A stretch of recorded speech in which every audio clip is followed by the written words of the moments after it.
networking and all that good stuff. So let's we're gonna go down the line, introduce the panelists. Is that how you? Yeah, from. We're gonna start from right to left. So if you just introduce yourself very quickly, the company you rep, and just real quick, we go straight down the line and then we get to the business. PI from Certified Production Group. What up? Jay from Certified. What's going on? What's going on? It's Hellfire repping at UE, Underworld Entertainment. Big Yount, Noize Production. I'm Brad Fulton, owner of Blended Fusion Recording Studio, located right here in Studio City, New Jersey. All right, now this is the production panel. And I guess what we're going to do is discuss. Let's do. Anybody do production deals for any artists that are looking for production deals? I will, yeah. Okay. Go ahead. I'm familiar with you, so I'm not sure. I'm not familiar with What's your question? What was your question? Is anybody or, signed or situation? As far as with production deals. Talk about your production deal, how that works, so that the artists know exactly what's going on. Well, and what a production deal is. A production deal is a situation where you work with you may have a team of artists, a stable of artists, and writers or what have you. The producer seeks out a situation, maybe with a label, where the label kind of does the deal through the production company, and the production controls the the situation of the artist. So that's what a production deal is. Okay. All right. The first thing that I want to ask, production-wise and being in the studio, industry standard, or equipment changes. I'm not really, up to date with what people are using, but for what you do, talk about, equipment that you work with, what production actually is, because a lot of times people just believe it's just making a beat, and whatever you can be able to give from there. Let's start from right to left and go straight down the line. You said what was production was exactly as a beat and all that? No, just more about, giving more of a definition of being a producer, equipment that you use, things, things of that nature. Well, being a producer is like it's a lot of ways that could be taken. A lot of people take that as beat making or, putting together. I said production could be taken a lot of different ways. It could be taken as beat making. Could be taken as just sitting there coming up with ideas, telling somebody else to beat make. But that's the problem. You have to define that. There's a lot of times you see a CD, like somebody like Puff will get on there, you see executive producer, or you see produced by him. He probably didn't touch a key, probably didn't touch a beat pad or anything like that, but he had a group of people that he was, telling what to do, directing. Right. So it's like a form of producing, you know what I mean, which is like a fine line, you know what I mean? But to me, I'm a producer, again, PI from Certified. One half we done stuff for like Keisha Cole, Jawan Harris, Lil Wayne, a lot of people. But what we do is we incorporate our live music. We're musicians. We used to play for like Music Soul Child and shit like that.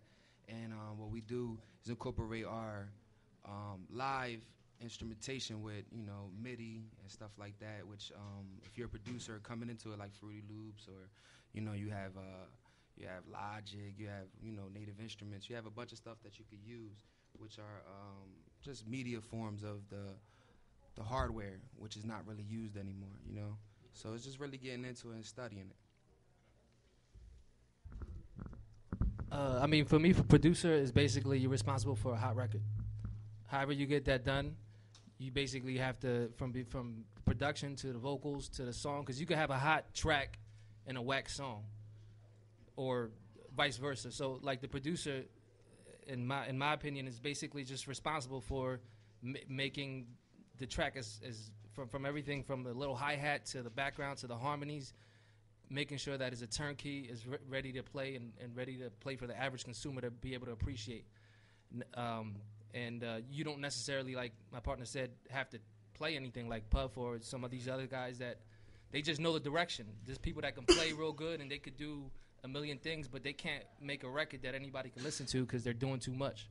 So basically, As far as what we use, I mean, we use everything from Pro Tools, Logic. We have endorsement with Native Instruments, so we use Machine and all their plugins. But it doesn't really matter what you use. I've seen crazy stuff being made with all types of equipment. So basically, that's about it. To touch on what they said, producing, it's basically like two separate things. You got a beat maker and then you got a producer.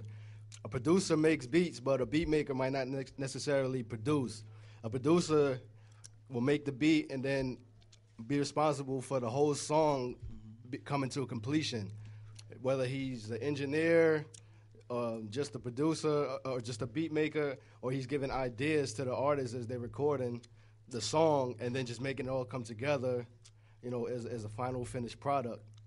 And a lot of people, they like to say, oh, you didn't use the MPC. That shit whack. Man, fuck that. You don't need no MPC.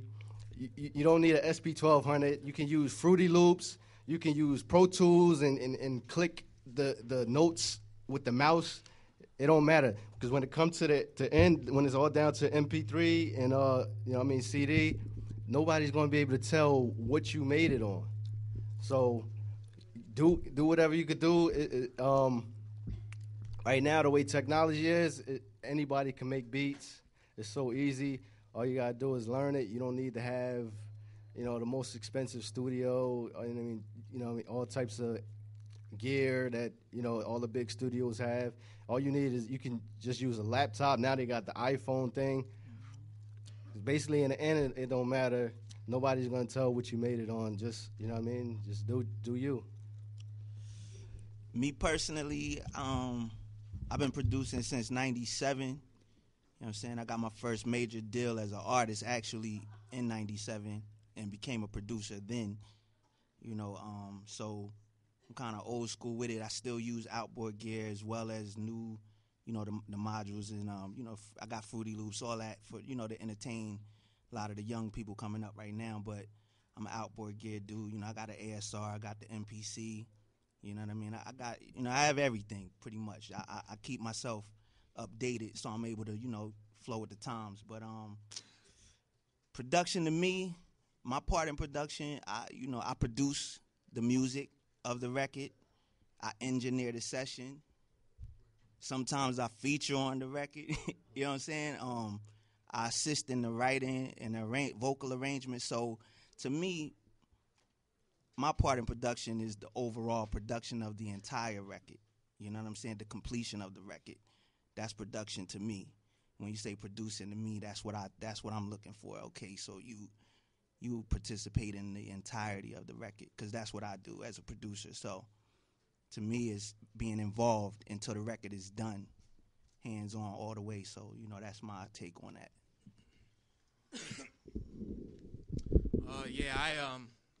As far as equipment, I use a lot of the same stuff they said, Pro Tools, Ableton. You know, I started with a lot of the same hardware, MP 2500, 2000, had an ASR. And really, it's, you know, it's not the tool, it's, you know, it's who uses it. You know, you can make great music. I mean, I started on quarter-inch tape. I don't know if people remember tape. A lot of people don't. Yeah, you know, the big reel-to-reel. And, you know, I didn't have enough money at the time for half-inch, which was what all, like, the big studios were doing. So I had the quarter-inch and, you know, went on to 4-track recorders and then 8-track and then, you know, moved on from there. You know, and nowadays it's more digital. I have a couple outboard pieces, but for the most part, everything is digital. You know, and I use a lot of live instrumentation. You know, guitar is my main instrument. I've been a musician my whole life. Started off with trumpet, then moved on to guitar, and then piano and drums. And so, you know, that's a big part of my production as well. And that kind of brings me to the whole production, which is, or a producer, should I say, is really what all these guys have already said. Somebody who kind of is tying the whole track together. You're not just making the beat. You're not, you know, like they said, you don't even have to play a note, but you kind of have the ultimate vision. You know, an executive producer has the ultimate vision of tying the whole album together to make sure each track flows, together. But somebody who just might be producing a track, you might be letting them know where the hook's supposed to drop, or letting them know you might be telling the vocal arranger what your vision is, so they can explain to the singer, how to sing the track. So nowadays the word gets thrown around a lot, producer, and I just feel that a lot of people don't really know what it means, or they kind of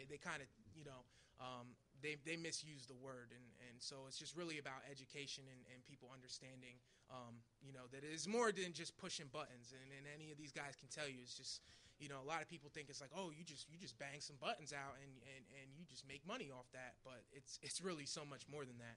Does anybody on the panel have a administrator or that does the administrative work for you guys?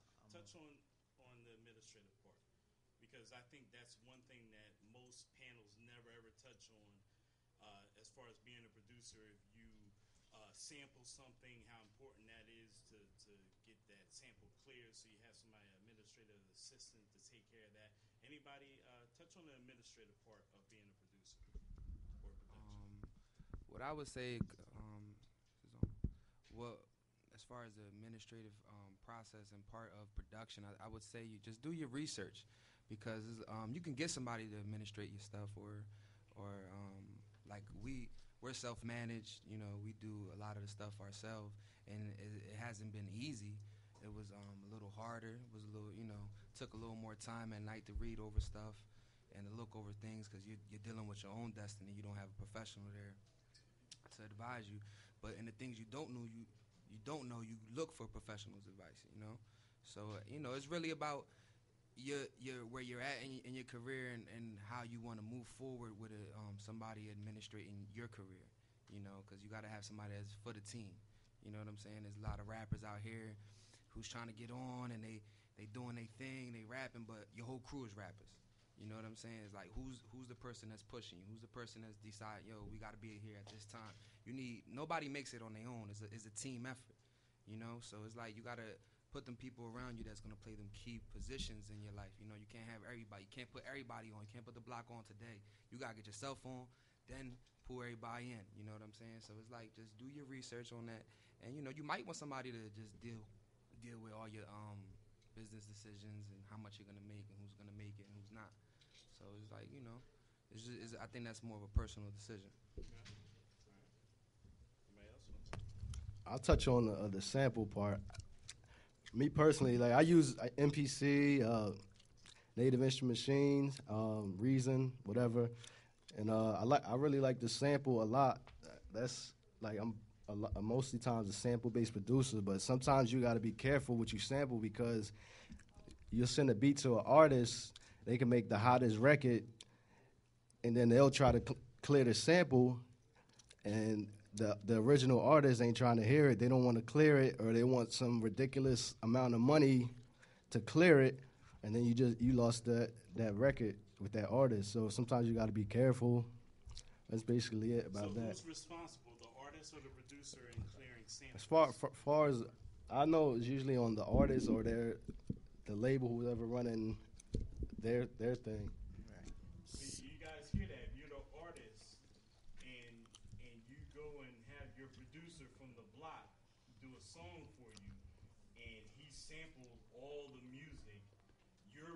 Ultimately, you're responsible in getting that sample clear, because they're going to come after you and sue you as an artist because you put it out, not the producer. I've seen contracts that everybody tries to pin the sample on somebody else. Yeah. Like the artist would be like, the producer warrants that there's no, this is original record, everything's been cleared. The producer doesn't want to have responsibility. I mean, basically, if you get sued, everybody gets sued. The producer, the label, the artist, the whole team. So nobody really wants to take liability, because that could cost a lot of money. I mean, so I've seen the contracts go all types of ways. But basically, if you're the producer, usually the artist is going to try to pin it on you, because they don't want to get the whole get sued on the whole thing. So if you got a good lawyer, that's basically how it's going to go down. And then at time, also in times, situation where, as the producer, you are receiving publishing on the record. If it's dealing with a label, artist that's signed, a lot of times that'll go towards, if they do have to get a cleared sample, You know, if they have to pay for it, because sometimes the record is just that crazy that they're gonna pay whatever. They got to give up some type of publishing. So just know that that's gonna come out of your publishing. You know what I'm saying? You're gonna kind of eat that. So you could very well end up with no publishing. Kanye West is a perfect example. Like, he stated his claim from sampling everything, and what a lot of people don't know is Kanye was getting no publishing on half the records he was putting out in the beginning. But he was chilling because he was getting his name, you know what I'm saying? So he sacrificed his publishing for the clearance of the samples and whatnot, and now he's, you know, doing his thing. So it just depends on which way you want to take. How is it important, now let some other panels chime in on this, how is it important regarding the artist-producer relationship? What establishes a really good relationship? How should they approach you? How should you approach them? Like, how does that work? You want to? Yeah. I mean, it really, for me, it depends upon the project. As far as who kind of, you know, some people have the mentality that it's if it's the artist's song, you know, they have, you know, the final say as far as, you know, creative differences or, you know, exactly how the song's gonna go. But if it's a joint project for me, you know, the relationship with the artist, I mean, it's very important. It's important to you know, to really maintain that relationship, because the second that, you know, the second that you stop, that things go sour, it just makes it harder to work with. It makes everything harder to do. It makes it harder to finish the song. It makes it harder to even start the track. And then you build up a reputation for maybe being difficult to work with, and people don't want to work with you. You know, I think that, you know, it's very important to you know, to create good music, and you got to do whatever you have to do to make that happen. And sometimes you might have to sacrifice something that you may feel is not the way to do things. You know, and my thing is, as long as I'm not sacrificing, you know, my morals and doing anything that is illegal, you know, I have to look at the whole picture. And if it's for the greater good, then, you know, that's what I'm going to do. How important is it to have a business plan as a producer or as a production company? Is that an important element? Yeah, I believe it's very important. It just depends on which, you know, how deep into it you're trying to go. Like you said, if it's a production situation, like a business plan is good to have in place, because you kind of want to have your system set up with the artist, the type of artist you work with, how you want to be seen as, what type of producer you want to be seen as, because you have all types of genres, different types of music. You know, you don't want to confuse people with different sounds, you know what I'm saying? Like, I produce all different types of genres, but you want to kind of be able to be identified, you know what I'm saying? So you kind of got to set up your pattern, your lane. What do you mean? So have a foundation in one genre? Right, of being known for one particular sound. Like, I'm in a group called Bungie, which is a rock group, you know what I'm saying? So a lot of people know me for that, you know, being in that group, you know, producing rock records. But then at the same time, they know me for, you know, the hip-hop records with me, working with Flash and Big Ooh and artists like that, you know, and other records that I have out there. But my big thing is Bungie knowing me for this rock sound, you know what I'm saying, that I've created, right, you know what I mean? Right back to branding. Absolutely. Like, you know, because with that group, we have a sneaker coming out, you know what I'm saying, Bungie Rockstar. So everything is this Bungie movement, you know what I'm saying? So when you see that, you watching a movement happen. You know, we have a shoe line, you know, a lot of artists, producers, people in the entertainment period don't take the time to see and, like, do the knowledge to how to create things. We spend money on a lot of things that we can create. Someone made the shoes you're wearing. So why can't you make a shoe? You understand what I'm saying? So, you know, these things are out there for us to do.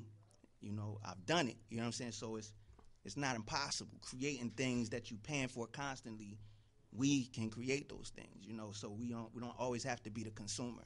Cool. So you touched on extending your brand. How else can you extend, or how else have you extended your brand besides from producing?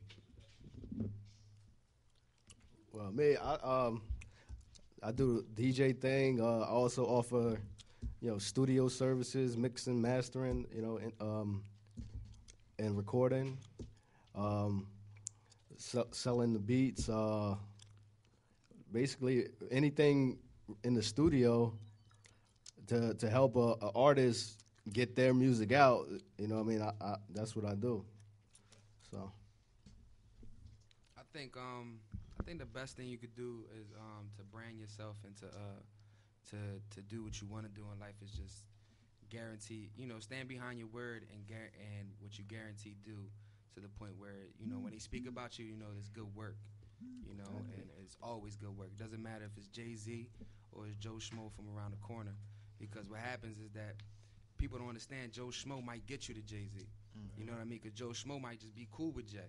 You know what I'm saying? And a lot of times, we're so focused on the road, we trying to get to the back of the room, but we don't understand we got to walk through the room to get to the back. You know what I'm saying? And a lot of people don't understand that. And, it's like we've done a lot of stuff. God has blessed with the little success that God has blessed us with. We've gotten on our own, and it's been through hard work, sweat and tears and all that. And what everything that we've gained is just treat everybody the same. Absolutely. Because you don't know, tomorrow he could be the biggest producer alive. And I was just sitting on this panel with him. I connected with him. You know what I mean? Hey, what's up, man? I'm PI for certified from Camden. I'm in Philly now. Blah blah blah. But the point is, if I'm so arrogant and not humble enough to humble myself to do that, that'll never happen.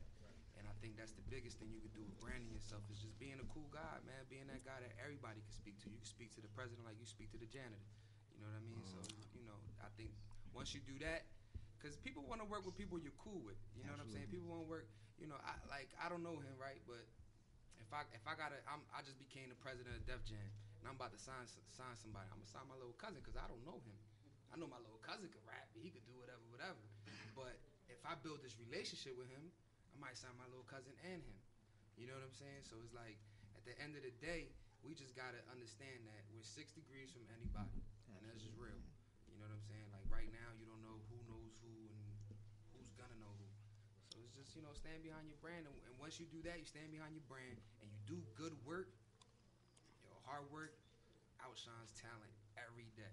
And y'all see it. Y'all be the first one to say it, hear the radio. Yo, that guy's whack. I don't know why he's on the radio. Yo, that beat is super. Oh my! I could have did that in my doom. You're sitting there because I take it offensive because I'm a real musician. You know what I mean? I sit there. We sit there and come up with some crazy ideas, and that's what's up and everything. But you know what that guy did that I didn't? He must have grinded a little harder. He must have stayed up an extra hour. He must have talked to the extra person. I said, yo, I'm tired. I'm out of here. You know what I'm saying? So it's why we here. So what you got to do to brand yourself. Okay, so what we're going to do is we're going to do closing remarks with the producers. I wish we had more time because this is rolling real nicely. But it's about time that we start closing everything down. Also, Brad Fulton, he has a studio here at Studio City. He's going to be doing tours of the studio after the event is over. So please connect with him so he can be able to take you back to show you this amazingness that we have here in the city. So after your closing remarks, we're going to bring Shelton up to be able to bring Tracy up, and then this will be the end of the summit.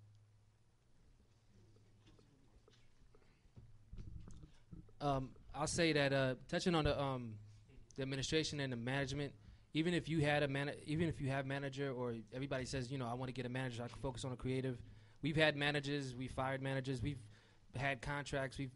Point is, even I don't care who's on your team, I think you need to manage yourself as well, because you could rely on somebody to save your life, and as soon as you stop working with that person, all that goodwill is gone. So know what's going on as far as even if you have an administrator or a manager or whatnot. So kind of be involved. As far as the business plan, have a plan. You know what I mean? Being in the studio all day making songs is cool. It's part of your plan, but what's the next step? Is like for me, certain days I send out music. This is like Mondays. This is like my MP3 day. I'm hitting up people. I'm hitting up managers. I'm hitting up whatnot. So, you know what I mean? Some type of system where you're not just making beats for no reason and not getting them out there. So, basically, kind of create a little bit of a strategy of what you want to do, how you going to get there, and what's next? One thing, just keep going hard, grind. You never know what's going to happen. Talk to the person next to you, and remember this. Everybody listens to the same station, right? It's WIIFM. What's in it for me? And you got to start listening to it, you know. And once you start listening to that, you'll get out what you put in, you know. I want to just say, you know what I mean, just study your craft. You know what I mean? Learn everything you can about, you know, your equipment. You know what I mean? With the learn Pro Tools, learn Cubase, whatever. Anything in the studio, how to learn frequencies to get your mixes sounding right. Learn, you know, music theory if you can. Basically, whatever. Don't wait for somebody to teach you how to do it. YouTube and Google is like the biggest resource right now. Like even as big as music schools. Like you could just go on YouTube, sit there all day, and learn the same thing a dude learned going to Full Sail Audio Engineering just by sitting there watching all the free videos. And you can learn how to do very basic engineering, very basic production. Anything in the studio you can learn online for free. Don't sit there and wait for somebody, you know what I mean, to come to you and say, oh, okay, today's lesson is this. Nah, you can learn all that yourself. Pick up the manual. Also, as far as the production goes, don't worry about trying to get all your beats done in under 3 minutes, bragging, oh, you know, that's a 10-minute beat. Nah, spend time, you know what I mean? Polish it.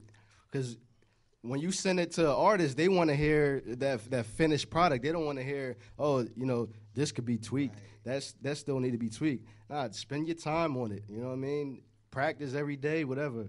You know what I mean? That's all I got to say about that. I'm gonna say take what you do seriously. Based off of the whole, you know, the entire seminar we had today. I mean, I appreciate y'all bringing this out. It was a good look. I'm gonna really just say, man, base your success off of what you say it should be, not what you see Puff doing, not what you see the guy next to you doing.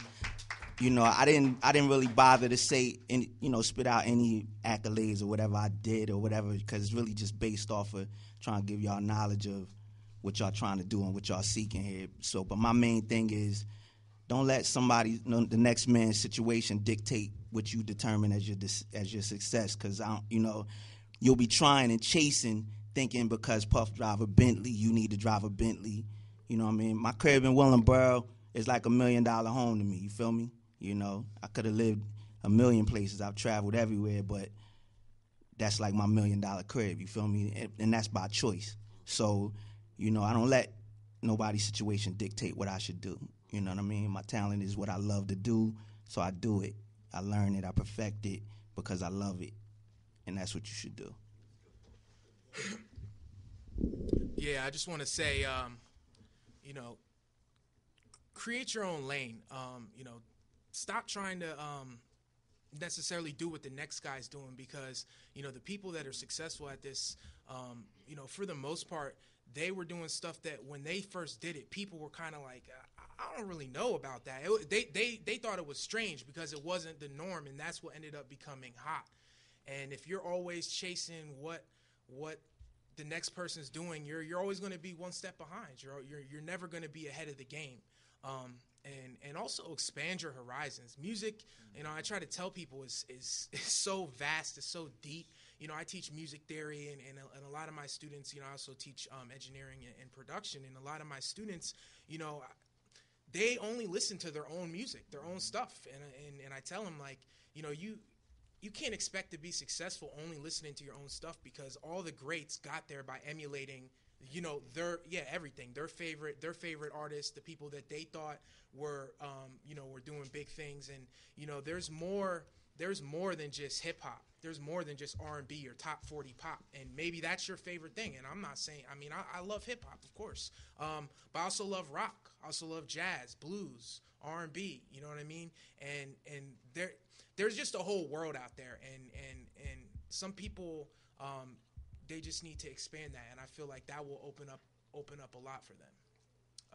And then real quick, I also want to just say, support your local music, support local businesses. A place like this, Studio City, New Jersey, it takes everybody for it to continue to grow. It takes everybody for this dream to succeed.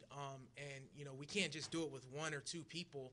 And use your resources. Don't, if you have something like this right here in your hometown, don't necessarily every day go to New York or go to Philly and you're pumping their economy and building their up. And I'm not saying, I have friends who own studios all over, and I'm not saying don't go to other studios or don't go to other places to record videos, but just utilize your resources, and that'll really help you get ahead, whether you believe it or not. So